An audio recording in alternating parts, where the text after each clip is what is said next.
और जब से मंदिर को गिरा करके वहाँ मस्जिद का निर्माण कर दिया गया था, उसके बाद भी उस मंदिर में उस जिसे मस्जिद कहते थे, उसके पूरे साक्ष्य उसमें प्राप्त हुए थे। उसी के आधार पर और पुराणों के आधार पर और हमारे जगतगुरु शंकराचार्य महाराज श्री ने भी इसके लिए काफी प्रयास किए, बड़े-बड़े। तो वहाँ धर्म और ब्रह्म की जो आध्यात्मिक शक्ति है, उसे प्राप्त करने के लिए आप लोग सब जाते हैं। तो जब धर्म स्थान विवादित हो जाते हैं, वहाँ पूजा पाठ बंद हो जाता है, विधर्मी लोग वहाँ बैठ जाते हैं, तो वो शक्तियाँ हमें फिर प्राप्त नहीं होती हैं। वहाँ जाने की जाएंगे, क्यों नहीं जाएंगे, दर्शन करने जाएंगे।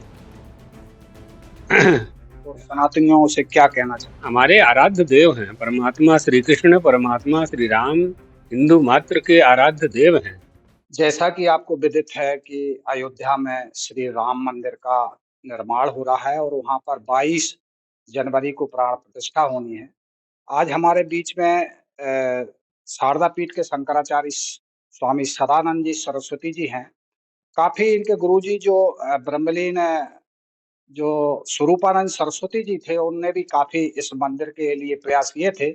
तो स्वामी जी से जानना चाहते हैं कि आखिर स्वामी जी ये इतना लंबा जो वक़्त बीत गया है, मंदिर का निर्माण हो रहा है, इस पर आपकी क्या प्रतिक्रिया? ये तो सैकड़ों वर्ष की समस्या थी। 500 वर्ष से आंदोलन चल रहे थे। अंग्रेजों के समय भी कई आंदोलन हुए, और जब से मंदिर को गिरा करके वहाँ मस्जिद का निर्माण कर दिया गया था, उसके बाद भी उस मंदिर में उस जिसे मस्जिद कहते थे, बाबरी मस्जिद, उसमें मंदिर के सबूत विद्यमान थे। और पुरातत्व विभाग ने भी उसमें जब अन्वेषण किया, तो मंदिर के काफी चिन्ह वहाँ पाए गए। ऐसे प्रमाण मिले कि ये भारतीय शिल्प कला, भारतीय जो वास्तुकला, प्राचीन कलाएं जो थीं, तो उसके पूरे साक्ष्य उसमें प्राप्त हुए थे। उसी के आधार पर और पुराणों के आधार पर और हमारे जगतगुरु शंकराचार्य महाराज श्री ने भी इसके लिए काफी प्रयास किए, बड़े-बड़े संत सम्मेलन किए, चित्रकूट में, ज्योतेश्वर में, राजस्थान में। और अयोध्या में श्री राम सपरिया परिक्रमा करने के लिए बहुत बड़ा कार्यक्रम किया, उसमें लाखों लोग शामिल हुए। एक बार अयोध्या जा रहे थे कार्यक्रम के लिए, आजमगढ़ में गुरुजी को जो सरकार थी वर्तमान, उसने गिरफ्तार कर लिया था। चुनार जेल में रखा गया 8 दिन तक। गुरुजी चुनार जेल में रहे, चुनार की जेल में। तो काफी आंदोलन हुए और न्यायालय में तमाम साक्ष्य प्रस्तुत किए गए, जिसमें कई बार न्यायाधीश, सुप्रीम कोर्ट के न्यायाधीश ने उल्लेख किया है कि रामालय ट्रस्ट और राम जन्मभूमि पुनरुद्धार समिति जो पार्टी थी, एक पार्टी सबसे बड़ी पार्टी थी जो न्यायालय में राम जन्मभूमि का पक्ष लेकर के उपस्थित होती थी वहाँ। तो उनका कई बार उल्लेख किया है, उस साक्ष्यों को स्वीकार किया है।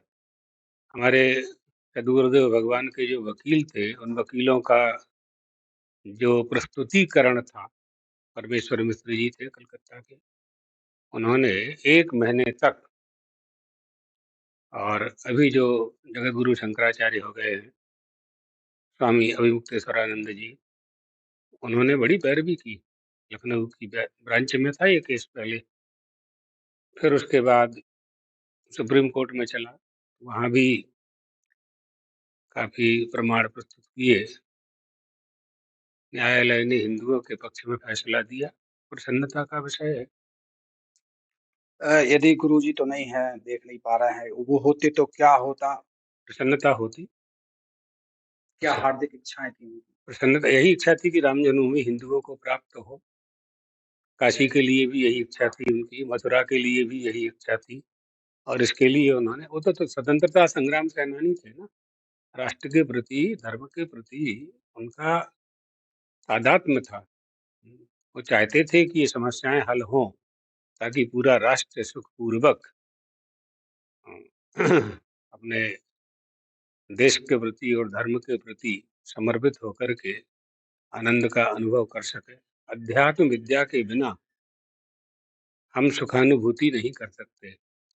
अध्यात्म विद्या कहाँ से प्राप्त होगी? गुरुकुलों से, आश्रमों से, मठों से, मंदिरों से।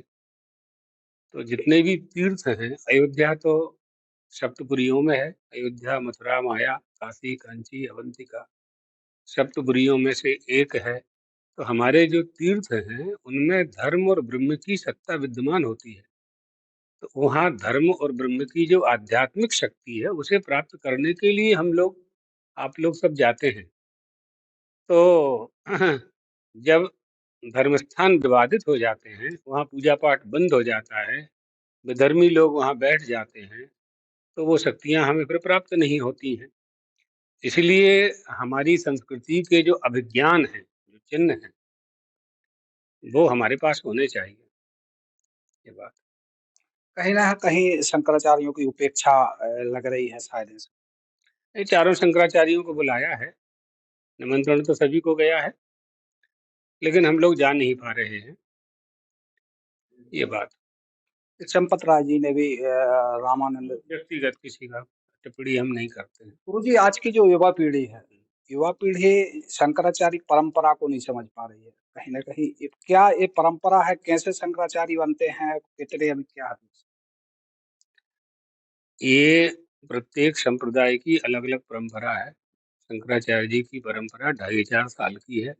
इसके लिए मठामनाय महानुशासन है और इसमें गुरु शिष्य की परंपरा ही प्रमाण है। तो जैसे द्वारका की परंपरा है, तो द्वारका पीठ के जो शंकराचार्य जी थे, आप लोग जानते हैं, ज्योतिष पीठ के दोनों पीठों के थे। उन्होंने किसी को शिष्य बनाया ही नहीं, 2 ही लोगों को शिष्य बनाया, 2 ही लोगों को दंड संन्यास दिया। ब्रह्मचारी शिष्य उन्होंने सैकड़ों बनाए, भक्त शिष्य उन्होंने लाखों बनाए, लेकिन दंडी सन्यासी 2 ही बनाए। तो स्वाभाविक रूप से उनका उत्तराधिकार, जैसे पिता का अधिकार पुत्र को प्राप्त होता है, इसी तरह से हम लोगों में भी, अखाड़ों में भी गुरु शिष्य परंपरा ही प्रमाण होती है। तो उस परंपरा के अनुसार ही गुरु चयन करते हैं। कितने 4 पीठ होते हैं। 4 पीठ, चारों पीठ, केवल 4 ही पीठ हैं और 4 ही शंकराचार्य हैं। उसके बाद जो हैं, वो सब शंकराचार्य के रूप में नहीं कहे जा सकते। क्या उद्देश्य है आदि शंकराचार्य जी ने इस। सनातन धर्म की, हिंदू धर्म की रक्षा, उनका प्रचार प्रसार, आप लोगों के समक्ष कोई समस्या उपस्थित हो जाए, उसका निराकरण करना, यही उद्देश्य है उनका। शरणार्थियों के लिए शंकराचार्य जी के लिए जो एक अभी थोड़ा-सा उतना जो कथावाचकों का ज़्यादा क्रेज़ बढ़ गया है, एक मोबाइल का युग है। गुरुजी तो क्या युवाओं से कहना चाहते हैं? देखने में ऐसा लगता है, क्योंकि मीडिया और आप लोग उनको ज़्यादा दिखाते हो, हम लोगों को कम दिखाते हो, यही कारण। गुरुजी राम मंदिर निर्माण हो रहा है, तो क्या वहाँ पे विधि-विधान की बात होना चाहिए? वहाँ पर और क्या होना चाहिए इस शास्त्र के अनुसार ही होना चाहिए। जैसे निर्माण शास्त्र के अनुसार हो रहा है, इसी तरह से शास्त्रों के अनुसार, वेदों के अनुसार, कर्मकांड की जो परंपरा है, उसके आधार पूजा होना चाहिए। उसी के अनुसार भोग लगना चाहिए, उसी के अनुसार पुजारियों में भी सदाचार होना चाहिए, वहाँ के संचालकों में भी सदाचार होना चाहिए और जितने भी हमारे तीर्थ स्थान हैं, धर्म स्थल हैं, सबके उन स्थानों से सनातन धर्म, हिंदू धर्म की जो सुगंधी है, वो पूरे देश में व्याप्त होना चाहिए। अपने लोग तो प्राणी मात्र का कल्याण करने वाले लोग हैं। विश्व का कल्याण हो, इसका उद्घोष होता है। अभी आपने सुना नरसिंहपुर की सभा में। तो विश्व के कल्याण की में तो वसुधैव कुटुंबकम आ गया ना। वसुधा यानी धरती। पृथ्वी में रहने वाले प्रत्येक मनुष्य का, प्रत्येक प्राणी का हम उद्धार चाहते हैं। ये हमारा सिद्धांत है, भगवत पादाद्य शंकराचार्य का सिद्धांत है। भगवत पादाद्य शंकराचार्य ने ऐसे समय अवतार लिया था जिस समय हिंदू धर्म प्राय लुप्त प्राय हो गया था। विधर्मियों ने बौद्धिक आक्रमण करके और हिंदू धर्म को नष्ट करने का प्रयास किया था। अनास्था, अधर्मी, प्रज्ञापराधी उत्पन्न होने लगे थे। वैदिक धर्म का की उपेक्षा होने लगी थी। यज्ञ आदि में विकार आ गया था। तो उस समय भगवत पादार्थ शंकर ने अवतार लेकर के पुनः वैदिक धर्म की स्थापना की। ये गुरु जी बाल रूप में वहां पर विराजमान हो रहे हैं रामचंद्र जी, तो इसके व्यापक ब्रह्म निरंजन, निर्गुण विगत विनोद, सोई भक्ति प्रेम बस कौशल्या की गोद। बाल स्वरूप ही है। हम अपने लोगों की जो मांग रही है, आपको मालूम होगा कि राम जन्मभूमि चाहिए। मंदिर तो बहुत है हमारे देश में, राम मंदिर भी बहुत है। ओरछा में भगवान का मंदिर विद्यमान है, अंकोर बाट में विद्यमान है। भारत में बहुत से राम मंदिर हैं। राम जन्मभूमि की बात थी, जहाँ जिस महल में परमात्मा श्री राम ने अवतार लिया, भय प्रगट कृपाला दीन दयाला कौशल्या हितकारी, उस स्थान की बात थी। वो स्थान हमारे पास नहीं था, मिल गया, आज है। एक और बात सामने आ रही है कि मंदिर अधूरा है और प्राण प्रतिष्ठा हो रही है। अब ये हमें ध्यान में नहीं है, तो क्या परिस्थिति है वो देखने से पता चलेगा, बात करेंगे। गुरु जी एक बात और है कि बाद में भविष्य में कोई वहां जाने की जाएंगे, क्यों नहीं जाएंगे, दर्शन करने जाएंगे। और सनातनियों से क्या कहना चाहिए? हमारे आराध्य देव हैं परमात्मा श्री कृष्ण, परमात्मा श्री राम, हिंदू मात्र के आराध्य देव हैं। उनकी आराधना होना चाहिए। उनके देश में जहाँ जहाँ मंदिर हैं, वहाँ वहाँ दर्शन करने के लिए जाना चाहिए। अपने पूर्वज लोग तीर्थ यात्रा करते थे, बद्रीनाथ जाते थे, केदारनाथ जाते थे, रामेश्वर जाते थे, जगन्नाथपुरी जाते थे दर्शन करने के लिए। जहाँ चार धाम थे, वहीं आद्य शंकराचार्य जी ने चार मठों की स्थापना की। देखिए आप उनका विज्ञान। और भारत तो बहुत पहले आगे तक था, अफगानिस्तान तक, कहाँ कहाँ तक भारत था। आज भारत कहाँ तक है? जहाँ शंकराचार्य जी के चार मठ हैं, वहीं तक भारत है बस। 2500 साल पहले क्या भविष्य दृष्टा, क्या बुद्धि उनकी, आप देखिए उनकी तपस्या का प्रभाव कि आज वहीं तक भारत है। रामेश्वर, श्रृंगेरी, उसके बाद श्रीलंका लग जाता है। हमारे यहाँ द्वारका के बाद कराची का क्षेत्र आ जाता है, 40 किलोमीटर दूर द्वारका से आगे, समुद्र के किनारे से। बद्रीनाथ से तिब्बत शुरू हो जाता है, जगन्नाथपुरी में अरब सागर प्रारंभ हो जाता है। तो आज उतना ही भारत है हमारे पास, जहाँ आद्य शंकराचार्य जी ने 2500 साल पहले बनाया था। तो ये थे शंकराचार्य शारदा पीठ के सदानंद जी सरस्वती जी, जिन्होंने हमारी हर सवाल का जवाब दिया और बड़ी राम मंदिर निर्माण जो प्राण प्रतिष्ठा हो रही खुशी जाहिर की है। और जो ब्रह्मलीन शंकराचार्य हैं उनकी भी जो एक वो थी वो भी पूरी हो रही है, तो बड़ी खुशी का माहौल है। नरसिंहपुर से तक के लिए अनुज ममार।